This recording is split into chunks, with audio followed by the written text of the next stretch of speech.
Hello everyone, welcome back to another vegan and gluten-free recipe episode on this channel, and happy 4th of July to my American viewers. To celebrate Independence Day in the US and A, I'm making these very convincing vegan pulled pork sandwiches. There's 16 total ingredients going into this recipe, and there's 3 components to these sandwiches. There's the pulled pork filling, the avocado slaw, and the toasted buns. Let's first go through each of these 16 ingredients for the pulled pork sandwiches one by one super quickly. First up, we have 2 cups of jackfruit. This is honestly one of the best hacks I've found as a vegan. It's so convincing as a pulled meat, whether it's chicken or pork. I think you could fool most people into thinking it was actual meat. There's also 2 cups of this broccoli carrot slaw, 1 ripe avocado, 3/4 of a cup of this vegan steak sauce, 2 tablespoons of extra virgin olive oil, plus a little more to drizzle on the sandwich buns to toast them in the oven, 2 tablespoons of brown sugar, 1 teaspoon of paprika, 1 teaspoon of garlic powder, 1/2 teaspoon of chili powder, 2 tablespoons of lemon juice, 1 tablespoon of maple syrup, 4 vegan and gluten-free dinner rolls, which will serve as the sandwich buns, 1/2 cup of roasted cashews, a little bit of water. I have about 1/2 cup here to use to thin out both the pulled pork filling as well as the avocado slaw, and finally some salt and pepper to season both the pulled pork filling and the avocado slaw. I plan to use 1 teaspoon of salt and a few twists of black pepper in each of those components. There's 6 steps to the recipe, which I've linked down below in case you'd like to follow along at home and make some of these vegan and gluten-free pulled pork sandwiches. For step number 1, I'll season the jackfruit with the lovely herbs and spices I have over here, which are the garlic powder, the chili powder, the paprika, and I'll also throw in the salt, the pepper, and the 2 tablespoons of brown sugar. I'll simply add all those seasonings right into this bowl with the jackfruit, seal it with the lid, and shake it up pretty good so that the jackfruit is really nicely and evenly seasoned. For step number 2, I'll cook the seasoned jackfruit in 2 tablespoons of olive oil over in my skillet, which is all ready to go on my stovetop, and I'll cook the seasoned jackfruit for about 3 minutes on medium heat. For step number 3, I'll add in the 3/4 of a cup of the vegan steak sauce as well as some water into the skillet to thin out the pulled pork filling. I'll stir everything together and let the mixture simmer on low heat for about 30 minutes. While the pulled pork filling is simmering away on my stovetop, I'll move on to step number 4, which is to prepare the avocado slaw. All I have to do is mash the avocado in a bowl, add in the liquid ingredients, so the 1 tablespoon of maple syrup, the 2 tablespoons of lemon juice, a little bit of water to thin it out, the salt and the pepper. I'll whisk all of that together, and then I'll add in the 2 cups of the broccoli carrot slaw and combine everything until it's looking nice and creamy. Once I'm done making the avocado slaw, I'll just set that to the side and move on to step number 5, which is to toast the dinner rolls / sandwich buns. And the way that I'll do that is to drizzle just a little bit of olive oil on the tops of the dinner rolls, put them in my oven at 325 degrees Fahrenheit, and toast them for about 10 minutes. And for the last step, which is step number 6, I'll assemble the pulled pork sandwiches right here at my countertop. I'll add the pulled pork filling and the avocado slaw to the toasted buns, as well as a handful of cashews to add a little bit of crunch. That's everything you need to know about this recipe, so let's get started seasoning this jackfruit, which may very well truly be the deepest fake there is when it comes to vegan food.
we've made it to step 6, everybody. I am starving and cannot wait to eat these pulled pork sandwiches. There's a lot going on already, but I wanted to quick feature these very patriotic plates and toothpicks. And before I get started with the sandwich assembly, I want to quickly show you the toasted buns and the finished pulled pork filling, because I think both of those things turned out really nicely. So here you've got the toasted buns, crunchy and golden on the outside, but still soft in the middle. I really wanted to simmer the jackfruit as long as possible until I was done preparing everything else for this recipe so that the flavors of the barbecue seasoning would really soak in. For those of you who tune in regularly to my channel, you know that super colorful food makes me light up. It is just the best thing ever. And before I completely forget about the cashews, I'm just gonna quickly add those in. Now that I think about it, I'm gonna add a third pulled pork sandwich here, because look at the size of this plate. It's like a supersized plate. Just a little more avo slaw here. And now, last but absolutely not least, some of the pulled pork filling. I don't know if you were able to hear that boom that just happened right now, but there's actually people putting off fireworks just outside where I live. It's so fun. Kind of similar to the Sloppy Joe episode that I made recently. I will link that up here for you to check out. Messiness, sloppiness is kind of the name of the game.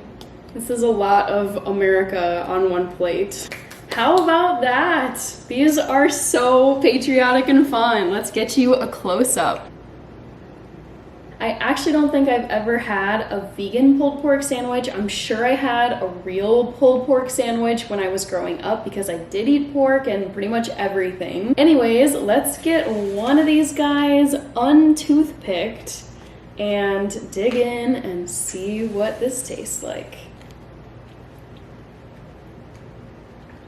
Wow, this is some seriously good vegan eating. I love when a vegan meal very closely resembles its non-vegan counterpart. If I were trying to convince someone to go vegan or just, think about going vegan, I would definitely make them some of these undercover vegan pulled pork sandwiches. I think these just visually really do a good job matching up with real pulled pork sandwiches. I should tell you a little bit about the flavor and textures going on here. There's a really nice crunch and cool creaminess coming from the avocado slaw. As for the pulled pork filling itself, the spices come through. There's sweetness from the 2 tablespoons of brown sugar. Overall, this recipe is a 10 out of 10 in my humble opinion. So kudos to the minimalist baker. Before I sign off, I want to highlight 2 sandwich episodes I really think you should try out if you like these or you're thinking of making these. One of them is the vegan Sloppy Joes that I mentioned earlier, and the other one is a vegan Elvis sandwich. I've linked both of those recipes at the end of this video, so definitely check those out. Thank you so much for watching, and to my American viewers, I hope you have a fun and safe and patriotic 4th of July. Take care, everybody, eat well, and I will see you in the next episode on